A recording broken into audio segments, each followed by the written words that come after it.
उन्हें पहले से ही हिदायत ये हुक्म दिया था कि आओ हम झील के पार चलें।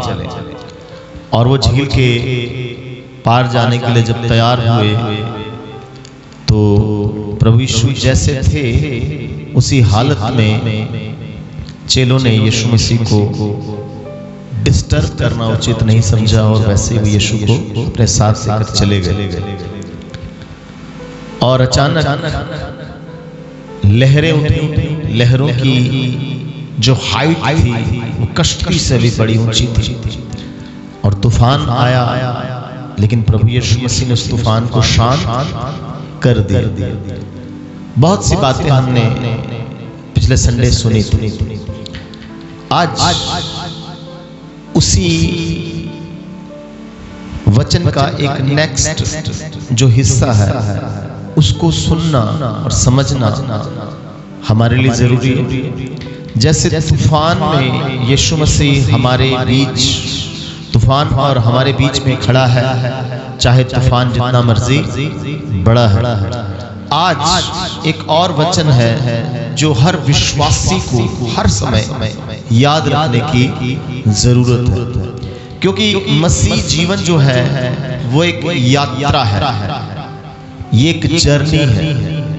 मसीह जीवन एक क्या है? एक यात्रा है, एक जर्नी है। तो बाइबल में पुराने समय में या पुराने नियम में जब आप देखते हैं, जब परमेश्वर ने मिलाप वाला तंबू बनाया और मिलाप वाले तंबू को बनाने के बाद लोगों को हर साल उस मिलाप वाले तंबू में जाकर भेंटें चढ़ानी पड़ती थी और बाद में वही मिलाप वाले तंबू की जगह पर सुलेमान का मंदिर बन गया। और फिर जो इजरायली थे, यहूदी थे, उन्हें उस यरूशलेम के मंदिर में जाकर इबादत करनी होती थी, पर्वों को मनाना होता था और भेंटें चढ़ानी होती थी, बलिदान देने होते थे। तो कई बार इजरायलियों को बहुत लंबा सफर तय करके यरूशलेम तक पहुंचना पड़ता था। तो यरूशलेम का जो मंदिर था वो पहाड़ पर स्थित था और इससे पहले कि वो यरूशलेम के मंदिर तक पहुंचते, खुदा की प्रेजेंस तक पहुंचते, उसकी हजूरी तक पहुंचते, उन्हें रास्ते में बहुत सी मुश्किलों का सामना करना पड़ता था। और जब वो अपने घर से, अपने गांव से, अपने इलाके से निकलते थे तो सबसे पहले तो उस टाइम की बात है, आज से हजारों साल पुरानी बात है, कि रास्ते पक्के नहीं थे, पथरीली जगह थी, चट्टान थी और कोई प्रॉपर सड़क नहीं हुआ करती थी। तो रास्ते में चट्टानें, उबड़ खाबड़ रास्ते जो उनको फेस करने पड़ते थे और रास्ते कठिनाई से भरे थे। और जब पहाड़ में चढ़ना है तो जाहिर सी बात है ऊंचाई का भी सामना करना पड़ता है। चलते चलते सांस फूल जाती है, शरीर थक जाता है और धूप इतनी तेज होती थी कि जिसे अंग्रेजी में सन बर्न कहते हैं, झुलसा देने वाली गर्मी, लोगों की स्किन जल जाया करती थी और धूप से भी लोगों का नुकसान होने का डर था। और साथ ही में उस यरूशलेम के मंदिर तक पहुंचते पहुंचते रास्ते में डाकुओं का, लुटेरों का भी खतरा बना रहता है। और यरूशलेम के मंदिर तक पहुंचने के लिए उन्हें बड़ी जद्दोजहद का सामना करना पड़ता था, मुश्किलों का सामना करना पड़ता था। और अक्सर जब इजरायली यहूदी लोग वो उस मंदिर की ओर जाते थे तो चारों तरफ उन्हें पहाड़ ही पहाड़ नजर आया करते थे और पहाड़ उन्हें इतने भयानक, इतने खतरनाक, इतने डर से भरे नजर आते थे कि पता नहीं किस पहाड़ी के, किस घाटी से डाकू लुटेरे उन पर अटैक ना कर दें, उन पर हमला ना कर दें। ऊपर से कड़ी धूप है और अगर केस रात हो जाती है तो चांदनी रात हो जाती है, जब तो चांदनी रात में भी उनको नुकसान उठाना पड़ता है। सांप, कीड़े, बिच्छू और लुटेरों के लिए लाइट चांद की साफ होने के कारण वो लूटने में आसानी महसूस होती है। तो इजराइलियों को, यहूदियों को उस यरूशलेम के मंदिर तक पहुंचने में बड़ी मुश्किलों का सामना करना पड़ता था। लेकिन इस मुश्किलों के दौर में उनका जो ध्यान है, खुदावंद वो इस बात की ओर लाना चाहता है कि आज जो विश्वासी परमेश्वर पर विश्वास करता है उसकी भी जिंदगी में परमेश्वर के करीब आने में, परमेश्वर की हजूरी में आने में, परमेश्वर के वचन में बढ़ने में बहुत सी मुश्किलों का उसको भी सामना करना पड़ता।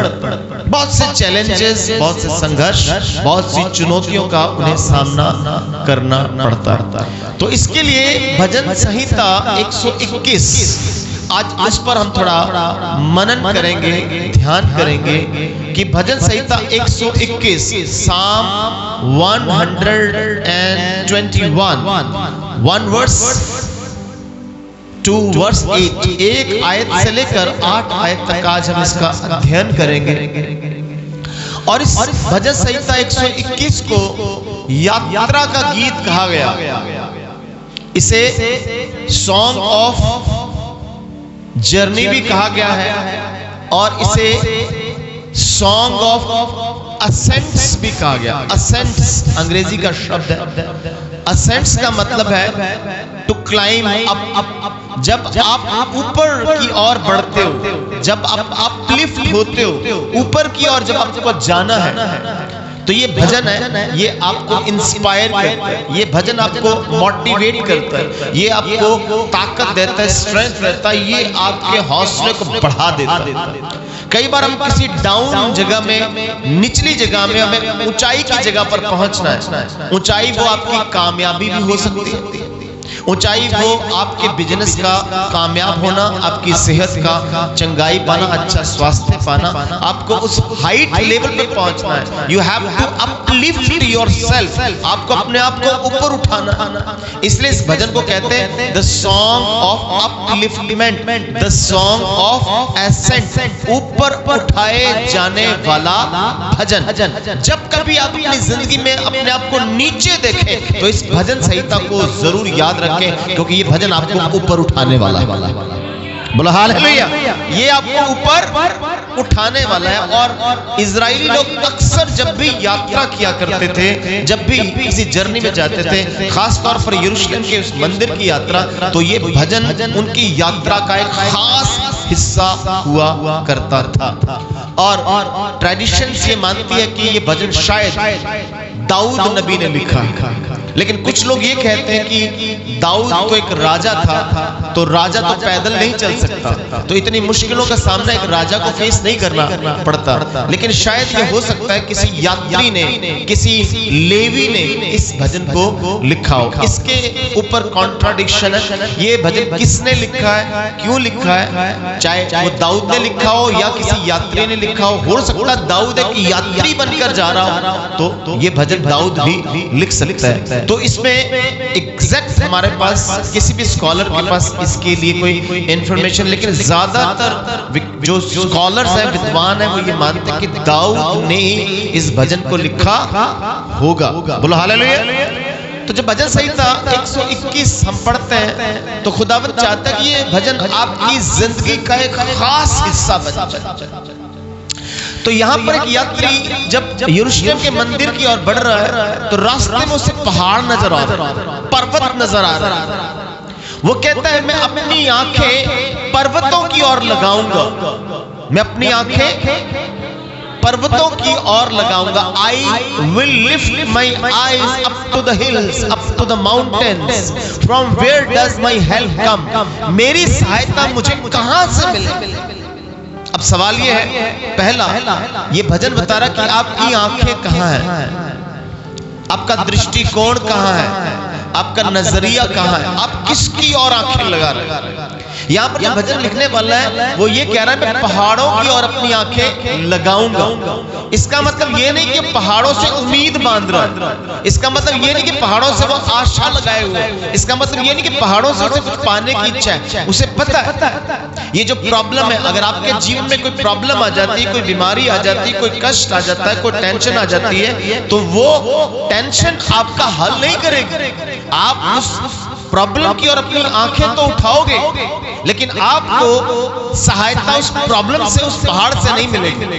लिखा है कि मुझे सहायता कहां से मिलेगी, मुझे सहायता यहोवा परमेश्वर से मिलेगी। बोलो हालेलुया। आपकी और मेरी सहायता जो है वो परमेश्वर से मिलने वाले। जब भी आप किसी मुश्किल से गुजरो तो आपको एक बात पक्की निश्चित कर लेनी है कि मैं अपनी आंखें पर्वतों की ओर लगाऊंगा, अपना ध्यान उन चीजों की ओर लगाऊंगा, लेकिन मुझे सहायता वहां से नहीं, मुझे सहायता यहोवा परमेश्वर से। I will get my help from the Lord, जो who is the creator of heavens and the earth। अब यहाँ पर समझना, कहता मुझे सहायता प्रभु यहोवा से मिलेगी जो स्वर्ग और पृथ्वी का बनाने वाला। अब यहाँ पर थोड़ा ध्यान दें। सबसे पहले तो हमें ये देना है ध्यान कि मेरी आंखें हमेशा परमेश्वर की ओर लगी रही। यहाँ पर हम पतरस को याद कर सकते हैं। जब पतरस यीशु के कहने पर पानी पर चल रहा था, तो जब तक उसका ध्यान यीशु की ओर लगा रहा, प्रभु यीशु के वचनों पर लगा रहा, तब तक वो पानी पर बिल्कुल सेफ और स्मूथ चलता रहा। पर जैसे पतरस का ध्यान डाइवर्ट हुआ, डिस्ट्रैक्ट हुआ और उसका ध्यान लहरों की ओर, तूफान की ओर जैसे गया, तो वो डूबने लगा। बोलो हालेलुया। तो यहाँ पर आपका ध्यान, आपकी नजर किस पर होनी चाहिए? खुदावंद मुझे और आपको आज सिखाना चाहता है कि मेरी और आपकी जो नजर है वो खुदावंद यीशु पर हमेशा हमेशा लगी रहनी चाहिए। ठीक है, मैं अपनी आंखें पर्वतों की ओर तो उठाऊंगा, इंसानों की ओर तो उठाऊंगा, मुश्किलों की ओर, टेंशन की ओर अपनी आंखें तो उठाऊंगा, लेकिन मुझे सहायता प्रभु से मिलेगी। बोलो हालेलुया। बोलो हालेलुया। मुझे सहायता कहां से मिलनी है? परमेश्वर से, प्रभु से मुझे सहायता मिलने वाली। अब देखो लिखा है कि ये वो प्रभु है जिसने स्वर्ग और पृथ्वी को बनाया। किस प्रभु से मुझे सहायता मिलने वाली है? हाँ, इसको समझना बड़ा जरूरी है। आप पहाड़ों को देखकर मत डरे, पहाड़ बनाने वाला भी वो है।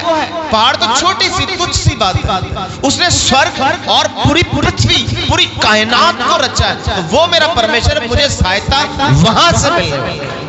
बोलो हालेलुया। पहाड़ों को देखकर, मुश्किलों को देखकर, तकलीफों को देखकर मैं डरने की जरूरत, खौफ ज़दा होने की जरूरत नहीं है। हमारी सहायता उस परमेश्वर जो स्वर्ग का रचयिता, creator of heavens and the creator of earth है, जिसने सब कुछ रचा। उसने ये मुसीबतों को भी रचा। यशायाह नबी की पुस्तक में लिखा है विपत्ति को रचने वाला वो परमेश्वर, मुसीबतों को रचने वाला वो परमेश्वर है। उसकी इजाजत के बगैर विपत्ति कभी भी आ नहीं सकती। अय्यूब के जीवन में विपत्ति उस खुदावंद की इजाजत के साथ ही एंटर हुई। बोलो हालेलुया। आज भी वो खुदावंद इजाजत देता है तो प्रॉब्लम हमारे पास आती है।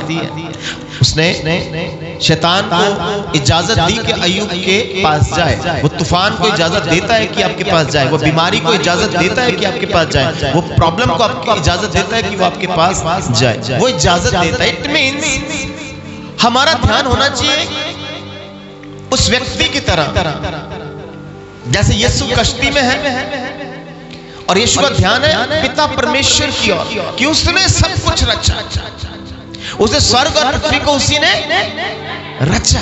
तो ये तूफान भी उसकी इच्छा के साथ ही आया। उसने अगर शैतान को इजाजत दी तो तूफान खड़ा हो गया, लेकिन मेरा ध्यान उस पिता की ओर, और जब पिता की ओर ध्यान होता है तो प्रॉब्लम नहीं रहती, वो आपके सामने से हट जाती है। तो यहाँ लिखा है कि मुझे सहायता पर्वतों से नहीं मिलेगी, मुझे सहायता प्रभु से मिलेगी जो स्वर्ग और पृथ्वी को बनाने वाला है। लिखा है वो तेरे पांव को फिसलने नहीं देगा।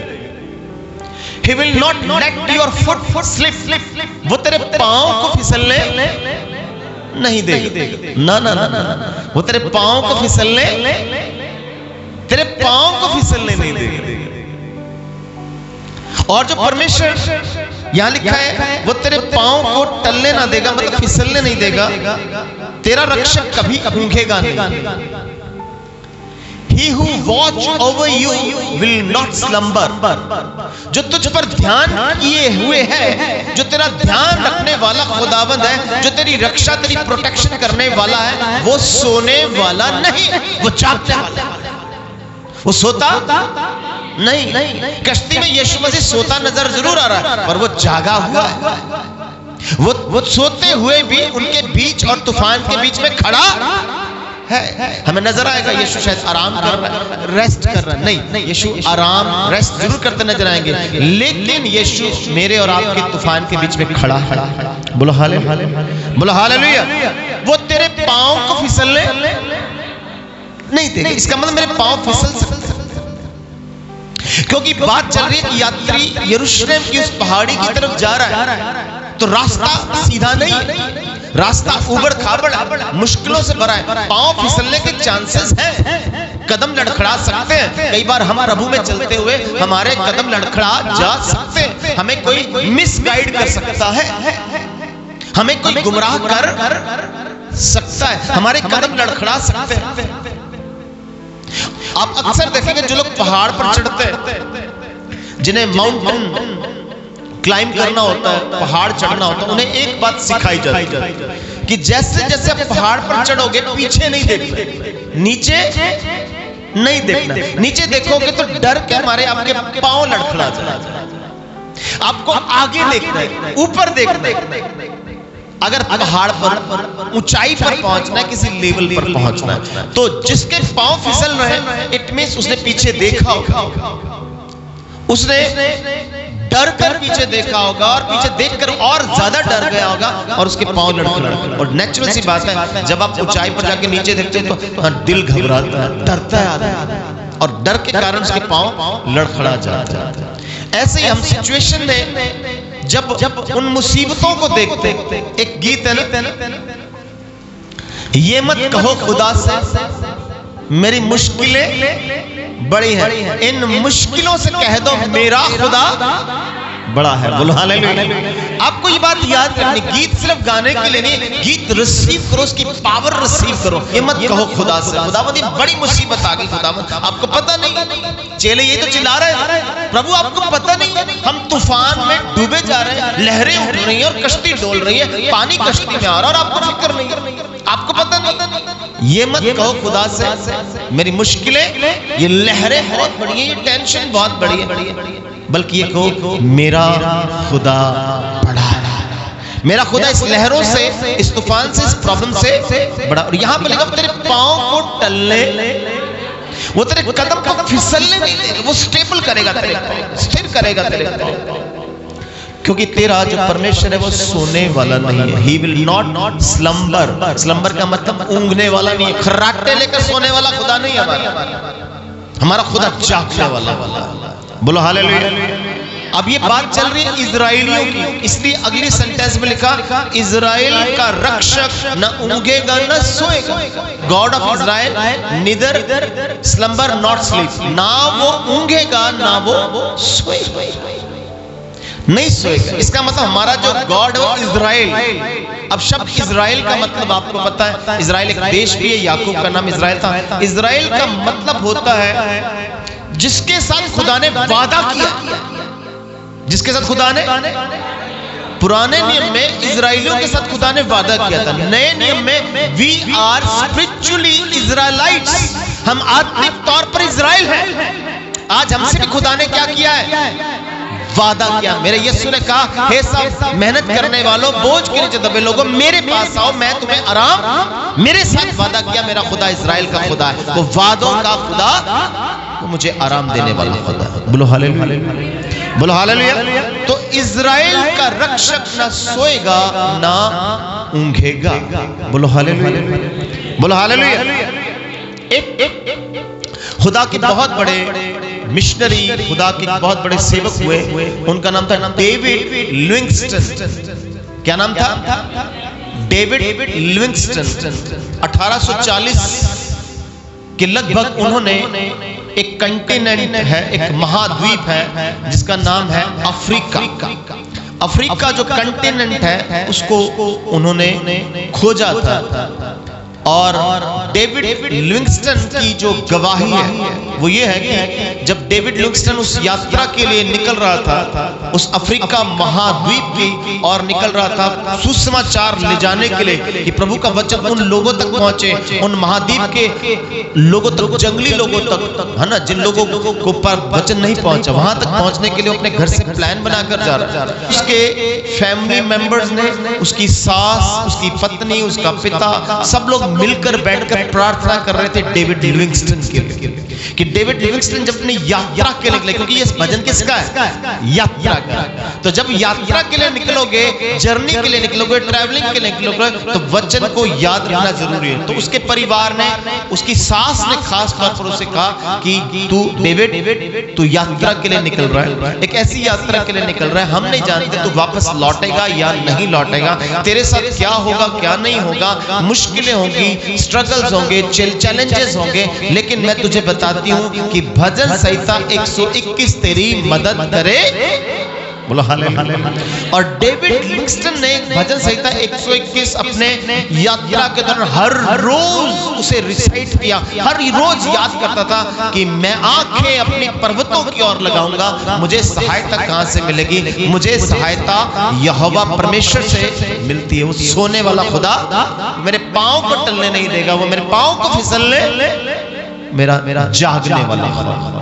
और डेविड लिविंगस्टन ने ऐसी अद्भुत सेवा की, ऐसी जगह में सेवा की जहां के लोग जंगली लोग थे, आदिवासी लोग थे, जिन्हें भाषा नहीं समझ में आती थी, लेकिन फिर भी उसने खुदाबंद के वचन को उन लोगों तक कैसे पहुंचाया, किस मुश्किल से पहुंचाया, आप सोच भी नहीं सकते।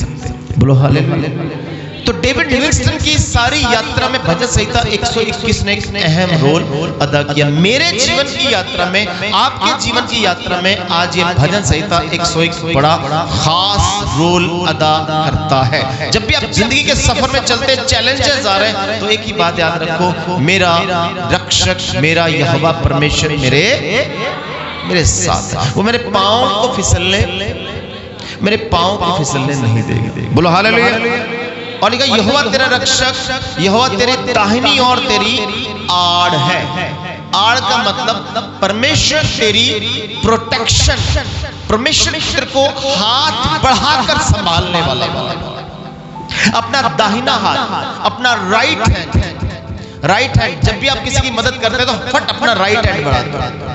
कभी भी किसी की मदद करने के लिए अपना उल्टा हाथ नहीं बढ़ाते। किसी को पकड़ना है, किसी को संभालना है, तो आप उल्टा हाथ नहीं बढ़ाते, आपका हमेशा राइट हैंड बढ़ता है। इसका मतलब राइट हैंड में प्यार होता है, अधिकार होता है, केयर होती है, ध्यान होता है। खुदावंद हमारे से प्यार करता है, हमारी केयर करते हैं, राइट हैंड वो हमारी ओर बढ़ा देता है। बोलो हालेलुया। लिखा है कि यहोवा तेरा रक्षक है, यहोवा तेरी दाहिनी और तेरी आड़ है।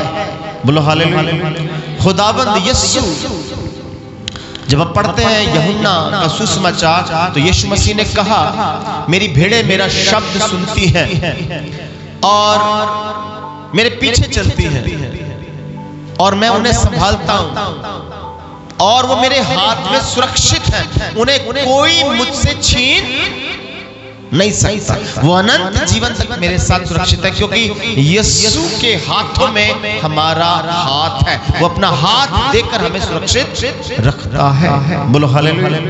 तो यहाँ पर ये जो भजन संहिता है हमें दलेर करता है, हमें तगड़ा करता है। जब भी लाइफ में कोई चैलेंज, कोई चुनौती खड़ी हो जाए, कोई पहाड़ खड़ा हो जाए, तो आपको एक ही बात करने की, मेरा परमेश्वर मेरे साथ है। बोलो हालेलुया। इजराइलियों के लिए ये भजन संहिता एक इंस्पिरेशन थी, एक मोटिवेशन थी, एक सामर्थ्य, एक पावर थी। उन्हें जज्बा उनके अंदर पैदा हो जाता था कि ये प्रॉब्लम कुछ भी मेरे नुकसान नहीं कर सकती, मेरा कुछ नुकसान नहीं कर सकती है प्रॉब्लम, क्योंकि परमेश्वर मेरे साथ। लेकिन ना दिन को धूप से, अब जब यात्रा चल रही है तो कड़कती धूप भी सता सकती, सन बर्न हो सकता, सूरज की कड़कती धूप आपकी स्किन को प्रॉब्लम दे सकती है, लेकिन बाइबल में लिखा है कि जब इजराइली मिस्र की गुलामी से निकले तो खुदावंद बादल के रूप में और आग का खंबा बन के उनके साथ साथ चला। यही बात खुदावंद यहाँ पर भी समझाना चाहता है। जो परमेश्वर पर भरोसा रखते हैं, खुदावंद उन्हें कड़कती धूप बताती है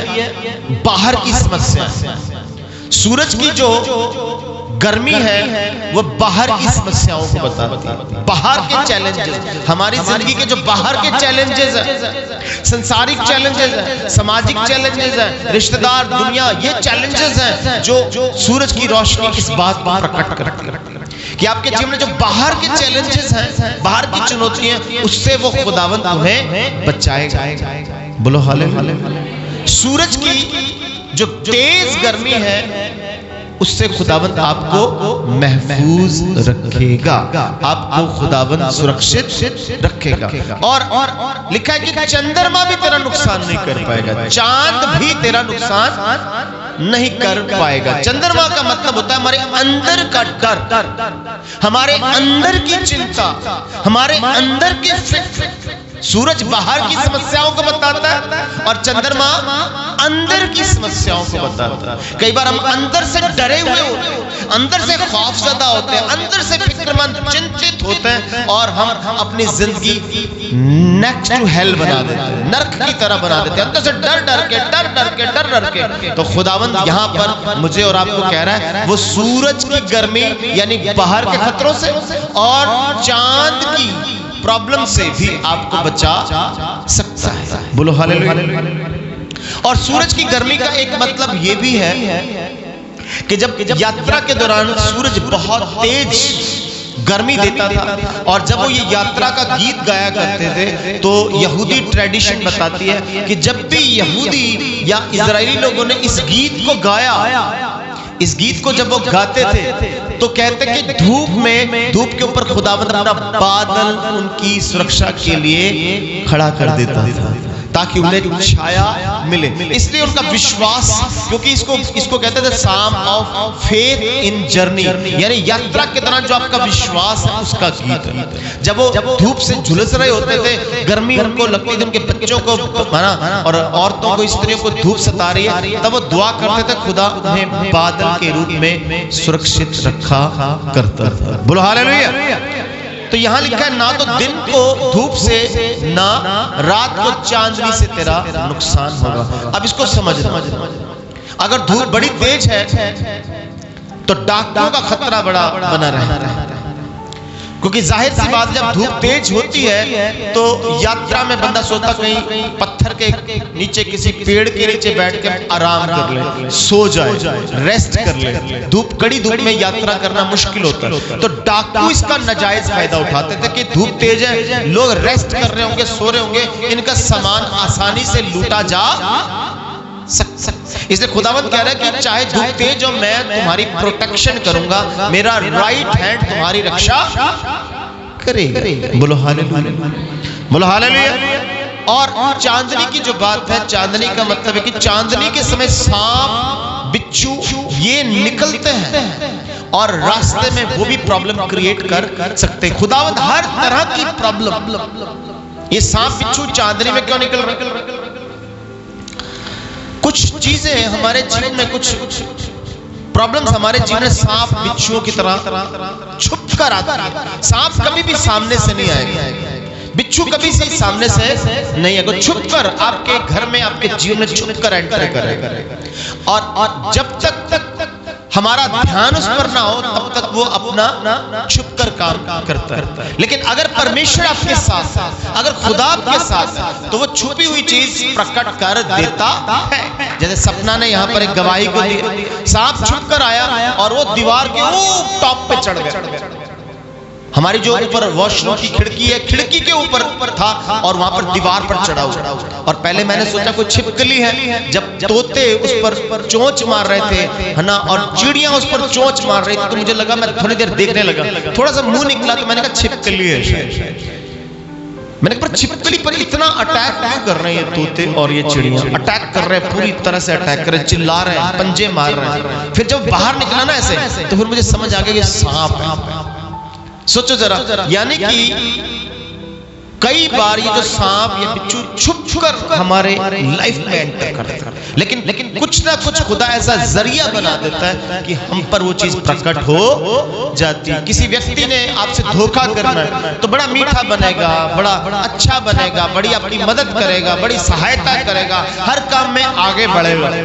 तो अगर तो वो धोखेबाज है, सांप की तरह, बिच्छू की तरह उसने डंक मारना है, तो एक दिन उसकी ये हरकत प्रकट हो, आपको बताने की जरूरत नहीं, वो प्रकट कर देगा खुदा किसी ना किसी के जरिए, किसी ना किसी हालात में उसकी ये हरकत प्रकट हो जाएगी, क्योंकि आप खुदा को मानने वाले हैं। आपका जो मदद का जो स्रोत है वो यहोवा परमेश्वर है। आपको सहायता उस खुदा की ओर से मिलनी, वो किसी ना किसी को भेजेगा आपकी सहायता के लिए। उन्हें चिड़ियों को भेजा, वो तोतों को भेजा।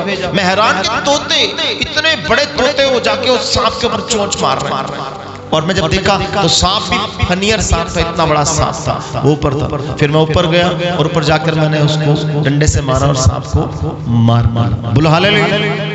अगर परमेश्वर हमें अवेयर नहीं करता तो शायद वो छुपकर हमारा ज्यादा नुकसान कर सकता था। इसीलिए कुछ चीजें चांदनी रात में ये सांप निकला करते थे, ये बिच्छू निकला करते थे, खुदावंद कहता उसमें भी मैं तुम्हारी रक्षा किया करूंगा। चांदनी रात का मतलब तो अंदर के खतरे, एक छुपे हुए खतरे जो आप पर अटैक करते हैं। तो खुदावंद आपको छुपे और अंदर के सारे खतरों से महफूज रखने की ताकत रखता है। बोलो हालेलुया। और आगे लिखा है यहोवा सारी विपत्ति से तेरी रक्षा करेगा, वो तेरे प्राण की रक्षा करेगा। अब बात यहां पर सिर्फ यात्रा की नहीं है, जीवन में हर एक चीज में जहां पर आपका नुकसान होने वाला है, आपका हानि से सामना होने वाला है, आपका लॉस होने वाला है, खुदावंद कहता है कि सारी विपत्ति, सारी मुश्किलों से खुदावंद आपको बचा ले। बोलो हालेलुया, बोलो हालेलुया।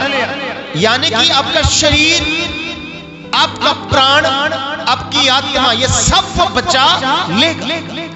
पहला थिस्सलुनीकियों 5:23 आप पढ़ेंगे तो आपको पता चलेगा वो परमेश्वर हमारी किस किस चीज को बचाना चाहता है। पहला थिस्सलुनीकियों उसका 5 अध्याय और उसकी 23 आयत, ठीक है। यहाँ पर लिखा वो सब विपत्ति से, तो विपत्ति हमारे शरीर पर आ सकती है, विपत्ति हमारे प्राणों पर आ सकती है, विपत्ति हमारी आत्मा पर आ सकती है। तो यहाँ पर क्या लिखा है, खुदावंद क्या कहता है पहला थिस्सलुनीकियों 5:23 में, शांति का परमेश्वर, शांति का परमेश्वर हमारा खुदावंद जो शांति का परमेश्वर है, द प्रिंस ऑफ पीस है, आप ही तुम्हें पूरी रीति से पवित्र करे, आप ही तुम्हें पूरी रीति से पवित्र करे, और तुम्हारी आत्मा, और तुम्हारी आत्मा, और प्राण, और देह हमारे प्रभु यीशु के आने तक, हमारे प्रभु यीशु के वापस आने तक पूरे और निर्दोष सुरक्षित रहे। बोलो हालेलुया।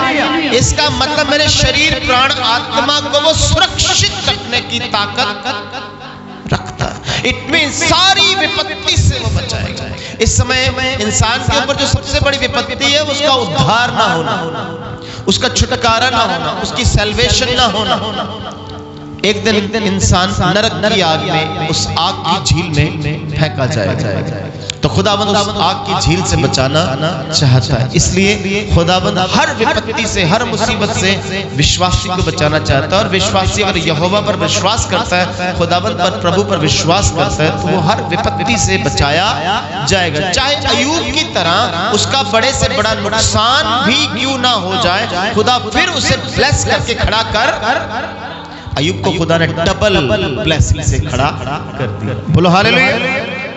लिखा यहोवा सारी विपत्ति से तेरी क्या करेगा, रक्षा करेगा, वो तेरे प्राण की भी रक्षा करेगा। और हमने देखा पहला थिस्सलुनीकियों 5:23 में खुदा हमारे आत्मा, हमारे प्राणों को और हमारे शरीर को यीशु मसीह में पूरे सुरक्षित रखकर संभाल लेगा जब तक वो यीशु लौट कर आने वाला। इसका मतलब मेरा खुदा बचाएगा, वो बचाने वाला खुदा है। तूने बचाया है, तूने संभाला है, तेरे फजल से यीशु उजाला ही उजाला, वो खुदा हमें बचाने वाला है। और यहाँ पर लिखा है आखिरी जो आयत है, यहोवा तेरे आने और तेरे जाने में।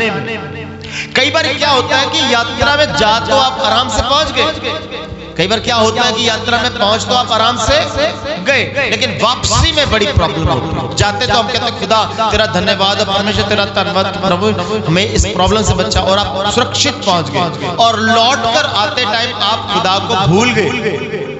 खुदावंद पहले से वादा कर रहा है कि खुदावंद तेरे आने और तेरे जाने में अब से लेकर सदा तक, इटर्निटी तक, तेरे पैदा होने, तेरे मारे जाने, तेरे गाड़े जाने, तेरे जी उठने, अनंत जीवन तक तेरे साथ साथ रहेगा। बोलो हालेलुया, बोलो हालेलुया।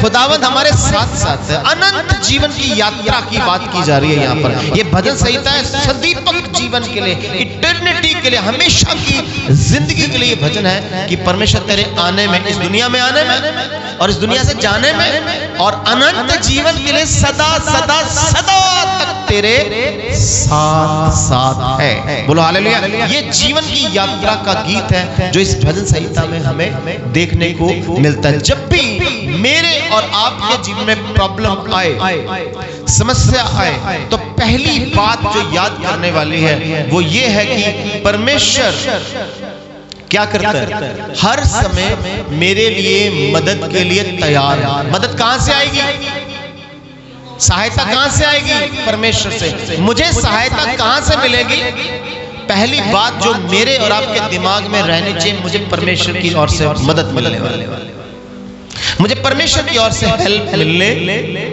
वाली। ये पहली ब्लेसिंग। इस वजह से 121 में जो पहली ब्लेसिंग, पहला वरदान खुदा ने जो पहली बरकत आपको देनी है वो एक बरकत परमेश्वर की ओर से, हेल्प, मदद परमेश्वर की ओर से। जब आप परमेश्वर से मदद मांगते हो तो परमेश्वर अपने आप लोगों को भी आपके लिए तैयार करता है कि वो आपकी हेल्प करने के लिए खड़े हो जाए। बोलो हालेलुया। वो आपके लिए रास्ते खोल देता है। बोलो हालेलुया। बात सिर्फ ये नहीं कि परमेश्वर आपकी मदद करता है, दूसरी ब्लेसिंग आपके लिए ये है कि परमेश्वर छोटा मोटा परमेश्वर नहीं। हमारा ध्यान क्रिएशन पर नहीं, हमारा ध्यान क्रिएटर पर होना चाहिए। क्या समझे? आप पहाड़ जो है वो क्रिएशन, पर्वत क्रिएशन है, वो बनाए गए हैं, लेकिन हमारा गॉड क्रिएटर है, वो बनाने वाला, पहाड़ों को बनाने वाला। हमारा ध्यान उस पर होना चाहिए। बोलो हालेलुया। यानी कि हमारा ध्यान क्रिएशन पर नहीं, किस पर होना चाहिए, क्रिएटर पर। वो खुदावंद मेरा क्रिएटर है, उसने स्वर्ग और पृथ्वी को क्रिएट किया, स्वर्ग और पृथ्वी को बनाया है। दूसरी बात मुझे याद रखनी है कि जिसने सब कुछ रचा है, क्या वो मेरी प्रॉब्लम को जड़ से उखाड़ नहीं सकता, 100% उखाड़। बोलो हालेलुया। तीसरी बात जो आपको याद रखनी है कि वो खुदावंद क्या करने वाला है, जब वो मदद देगा आपको, जब वो आपको मदद कर रहा है आपकी, तो वो आपको स्टेबल करेगा, वो आपको स्थिर करेगा, वो आपको एक जगह खड़ा कर देगा, कामयाब कर देगा, आपके पांव को फिसलने, स्टेबिलिटी इन द ट्रबल, वो आपको स्टेबिलिटी देगा, स्टेबल करेगा, आप भटकेंगे नहीं। भजन संहिता 19 की 27 में आज मैं सुबह पढ़ रहा था, लिखा है कि हे मेरे पुत्र, यदि तू भटकना चाहता है तो शिक्षा को सुनना छोड़ दे। कितने लोग ध्यान से क्या लिखा है, हे मेरे पुत्र यदि तू, तो क्या कर। आज लोग शिक्षा को सुनना ही नहीं चाहते, इसलिए भटक रहे, खज्जल हो रहे। 12 महीने तेरा पादरी है ना, चर्च बदली जाना है, पास्टर बदली जाना, अपना जीवन बदल के दे। कितने लोगों को समझ में आ रही है? भटकने का स्पिरिट है, ये होली स्पिरिट नहीं। इजराइलियों को खुदावंद ने जब स्पिरिट दिया तो उन्हें 40 साल भटकाने के लिए नहीं दिए थे, उन्हें कनान पहुंचने के लिए खुदा ने वादा किया था और इंतजाम किया, अपना नबी ठहराया, अद्भुत चिन्ह दिखाए, चमत्कार की काम किए उनके जीवन में, लेकिन उनकी हरकतों के कारण वो 40 साल भटकते। 13 से 21 दिन का रास्ता, कितना दिन का रास्ता, कितने साल लगे? इस बात को समझना बड़ा जरूरी है कि 40 साल क्यों लग गए, क्योंकि भटकने वाली स्पिरिट के साथ। और लिखा है भजन संहिता, भजन संहिता आप 95:10 पढ़े, क्या लिखा है? 40 वर्ष तक मैं उस पीढ़ी के लोगों से रूठा रहा। 40 साल तक मैं उस पीढ़ी के लोगों से रूठा रहा। खुदावंद रूठा रहा, जबकि वही खुदावंद उन्हें मिस्र की गुलामी से निकाल कर लाया, लेकिन यही खुदावंद से रूठ गया। सोचो, जो खुदावंद उन्हें मिस्र की गुलामी से बाहर निकाल कर लाया, वही उनसे क्या हो गया? ले खुदा दा सुभाव ही ठीक नहीं तो रूठ जाता, निक्की निक्की गल्लां च नाराज होता। एक आधा खुदा होया। 40 साल तक मैं उनसे रूठा रहा। क्यों? और मैंने कहा ये तो भटकने वाले मन के हैं। ये कौन से मन के? भटकने वाले मन, भटकने वाले मन। हे मेरे पुत्र, यदि तू भटकना चाहता है तो शिक्षा को सुनना छोड़ दे। जब इजराइलियों ने शिक्षा को सुनना यानी कि उसको चलना, उसको मानना छोड़ दिया तो भटकना लाजमी है। आप भटकेंगे, आपको भटकने से कोई भी रोक 40 साल थोड़े नहीं होती। 13 से 21 दिन का रास्ता है और आपको कितने साल लगे? 40 साल। 40 साल लग के वहां पर भटक रहे हैं कोल्लू के बैल की तरह। आज भी लोग पहुंच नहीं पा रहे, परमेश्वर की उस प्रेजेंस तक नहीं पहुंच पा रहे, परमेश्वर के वचन की गहराई तक नहीं पहुंच पा रहे, भटक रहे। सानू एक गल को कहते, सानू ओ गल को कहते, सानू एक गल को कहते। पूरी बाइबल सुधरने के लिए है। पूरी बाइबल कहती है कि सुधरना होगा, हमें सुधरते हुए परमेश्वर में पढ़ना होगा। संपूर्ण पवित्र शास्त्र किस लिए दिया गया? किस लिए दिया गया? सुधरने के लिए, सुधारता है। यीशु ने पहला प्रचार किया, मन फिराओ यानी सुधरो, अपने जीवन को सुधार लो, मन चेंज कर लो, माइंड चेंज कर लो, थॉट पैटर्न चेंज कर लो। सुधरोगे तो तुम स्वर्ग के राज्य के निकट आ जाओगे। यहाँ पर भी भटकने। अब यहाँ पर यात्रा का गीत है। गीत कौन सा है? यात्रा का खुदा उस यात्रा में आपको भटकाने के लिए मदद कर रहा है या आपको यात्रा के दौरान मंजिल तक पहुंचाने के लिए आपको यहाँ पर हिम्मत दे रहा है? वो मंजिल तक पहुंचाना चाहता है। लेकिन इंसान जब भटकता है, इतने सो यात्रा में उसके अकॉर्डिंगली नहीं चली। जब ये भजन दिया गया, ये वचन दिया गया इस भजन के द्वारा, तो इसमें बोला कि जब परमेश्वर पर तेरा ध्यान होगा, तेरी आंखें खुदा की ओर लगी रहेंगी, तो तेरे लिए सबसे पहली मदद उसकी ओर से ही आने। आप भटकोगे नहीं, आप यात्रा में जाओगे और सुरक्षित वापस आओगे। खुदावंद तेरे आने में, तेरे जाने में, अब से लेकर सदा तक तेरे साथ है। बोलो हालेलुया। आप भटकोगे, लेकिन जो भटकने वाले लोग हैं वो खुद तो भटकेंगे, वो दूसरे को भी भटकाएंगे। अब सोचना जरा, मूसा के सगे भाई हारून को उन्होंने भटका दिया। सगे भाई कहते कि मिस्र में हम थे तो मूर्ति की पूजा करते थे, तो एक बछड़ा ले, सोने का बछड़ा बना, हारून तू ही कर, तू ही लीडर है, तू साडा लीडर है। तू मूसा दा भरा, मूसा दा मर खप गया, साडी नजरां च मर खप गया, ओदे पल्ले कख नहीं हैगा। उन्हें आना कि नहीं आना उनकी कोई वैल्यू नहीं साडी नजर च। तू नवा लीडर बन।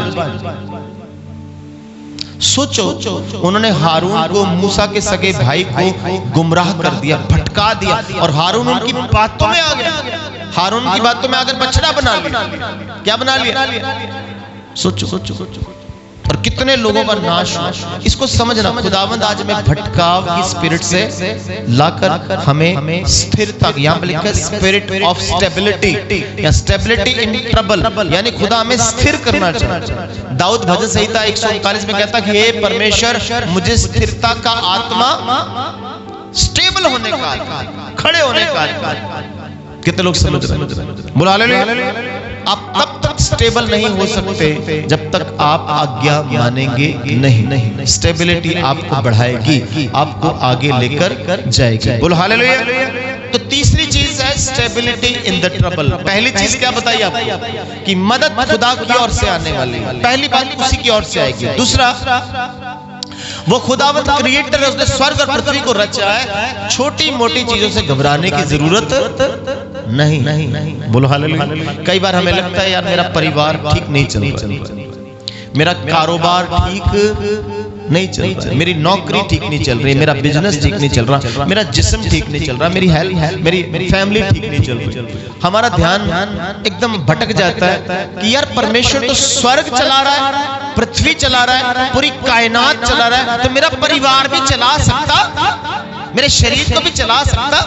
यही खुदावंद सिखाना चाहता है। अगर वो सारी सृष्टि चला रहा है, स्वर्ग चला रहा है, पृथ्वी चला रहा है, रोज सूरज उगता है, रोज डूब जाता है, रोज हवा चलती है, आती है जाती है, पेड़ पहाड़ नदियां नाले सब उसके कंट्रोल में है, तो मुझे भी कंट्रोल कर सकता है, मेरे परिवार को भी कंट्रोल कर सकता है। यही बात समझाना चाहता है। तीसरा था स्टेबिलिटी। स्टेबिलिटी इन ट्रबल, वो मुझे स्थिर करना चाहता है। बोलो हालेलुया। चौथी बात वो खुदावंद दिन को भी हमारे साथ है तो रात को भी हमारे साथ। ये भी याद है, ये नहीं कि दिन को जिसको दिने चर्च लगा तो रब साडे नाल है, राती केड़ा चर्च लगता है तो रब शायद राती सानू छड़ के चला जाता। ऐसा नहीं, वो परमेश्वर कहता है ना दिन को धूप से न रात को चांदनी से तेरी हानि होने वाली। इट मींस मेरा गॉड डे एंड नाइट का गॉड है, डे एंड नाइट मेरे साथ है।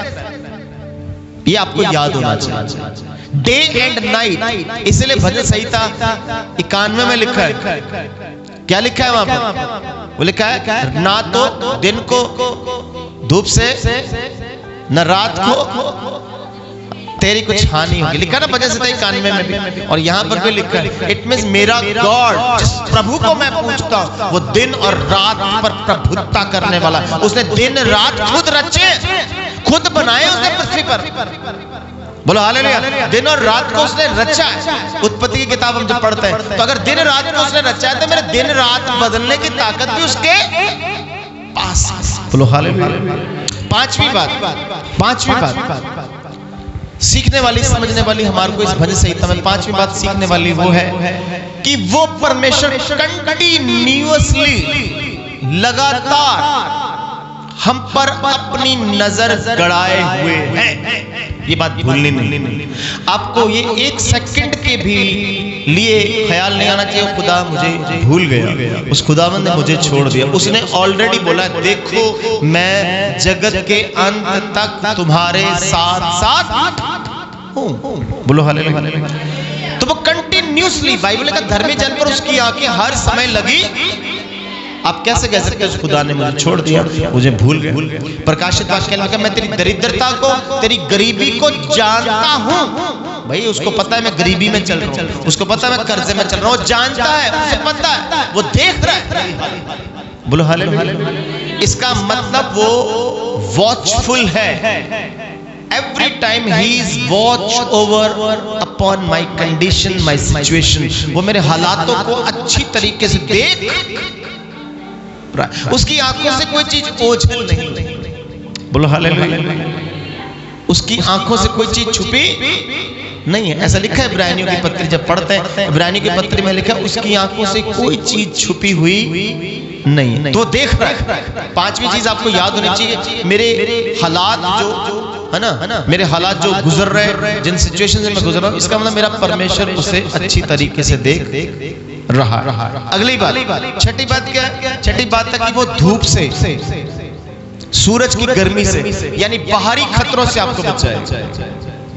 छठी बात, बाहरी खतरों से वो आपको बचाए। छठी बात, वो आपको बाहरी खतरों से बचाने वाला।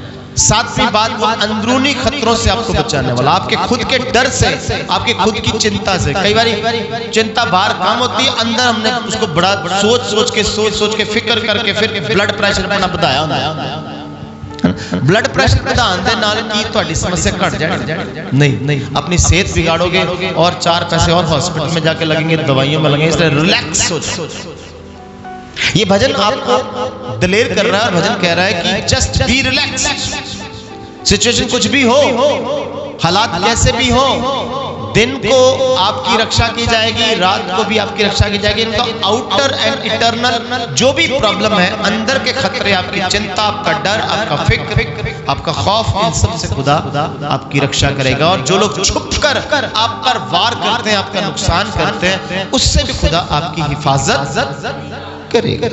बोलो हालेलुया। आठवीं बात, परमेश्वर सारी विपत्तियों से, बात यहां पर सिर्फ इतनी नहीं, सारी विपत्तियां, यात्रा बल्कि जीवन की सारी और ट्रबल्स, जितनी समस्याएं, जितनी मुसीबतें, जितनी टेंशन है, सबसे खुदा हमारी रक्षा करेगा। वो खुदावंद हमारी रक्षा करने वाला है। बोलो हालेलुया।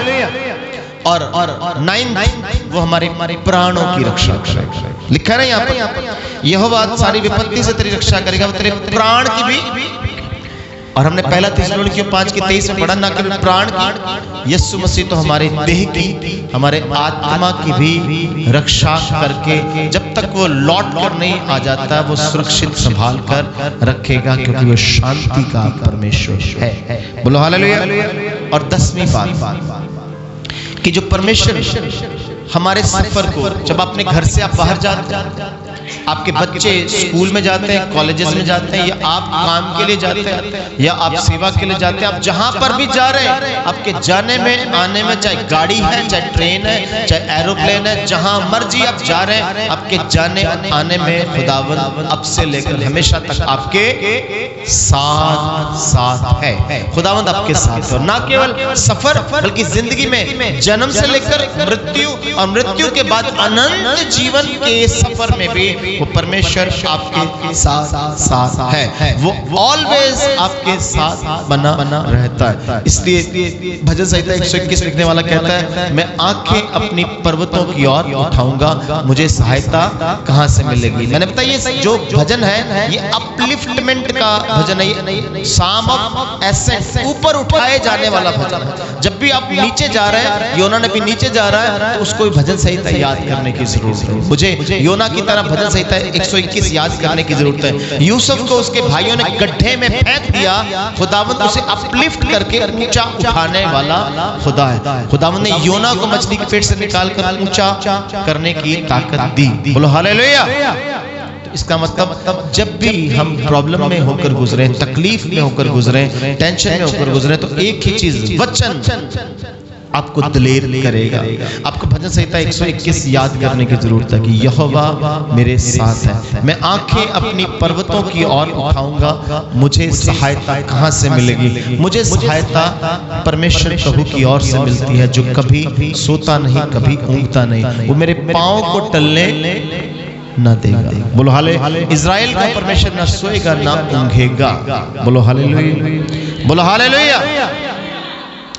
पर्वतों को देखूंगा मैं, मेरे साथ गए, पर्वतों को देखूंगा मैं, कौन है मददगार मेरा, कौन है मददगार मेरा, मेरा मददगार खुदा है, मेरा मददगार खुदा है। जिसने ज़मीं और आसमां को बनाया, पर्वतों को देखूंगा मैं, वो तेरे पाँव को फिसलने नहीं देगा, वो तेरे पाँव को फिसलने नहीं देगा।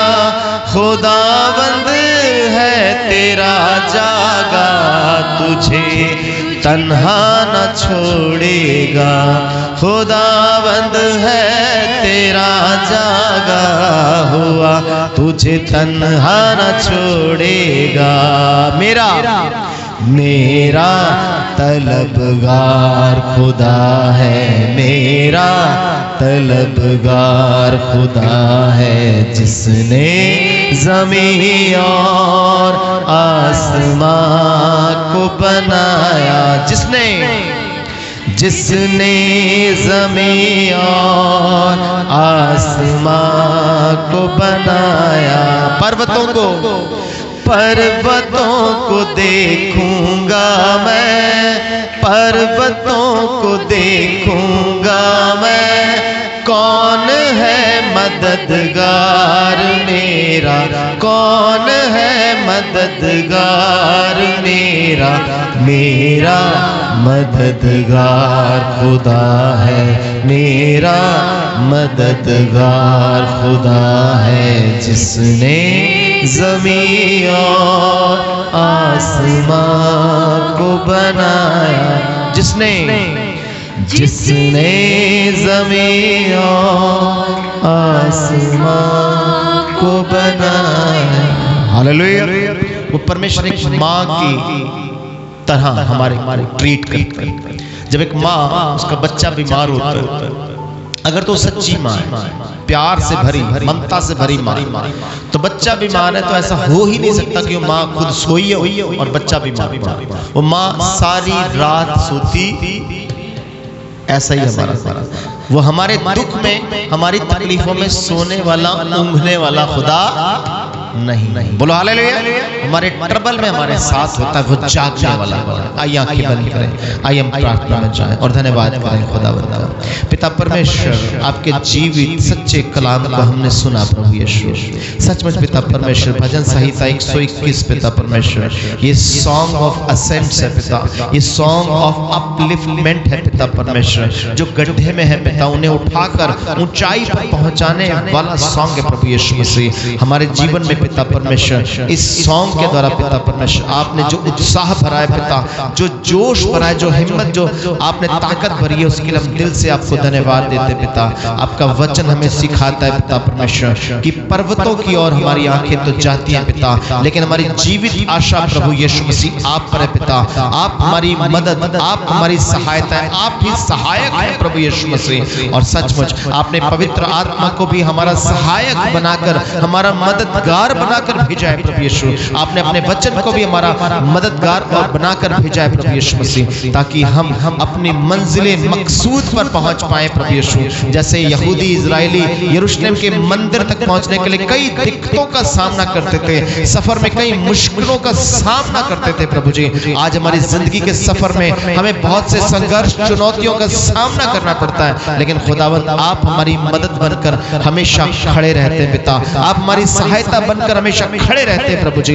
एक एक जन पर पिता परमेश्वर आपका पवित्र आत्मा सामर्थ्य के साथ उतरे और इस वचन को याद रखने में मदद करे पिता। जब भी मुसीबत हो, हम इस वचन को याद रखें, भजन संहिता 121 को याद रखें पिता परमेश्वर कि यहोवा मेरे साथ है पिता। वो ना दिन को ना दोपहर को पिता परमेश्वर मेरी हानि होने देगा, ना रात को मेरी हानि होने देगा। वो हर पल हमारे साथ है, वो हमारे आने और जाने में अब से लेकर सदा तक हमारे साथ है प्रभु जी। और पिता परमेश्वर इस वचन के सुनने वालों को, समझने वालों को, और इस वचन के द्वारा मिली गई जो सामर्थ है उसको रिसीव करने वालों को आप सब न ब्लेस करें पिता। एक पर रहम करें, दया करें प्रभु जी। सारा आदर आपको देते हुए विनती, निवेदन, प्रार्थना विश्वास के साथ यीशु नाम में मांग लेते हैं, आमीन, हालेलुया।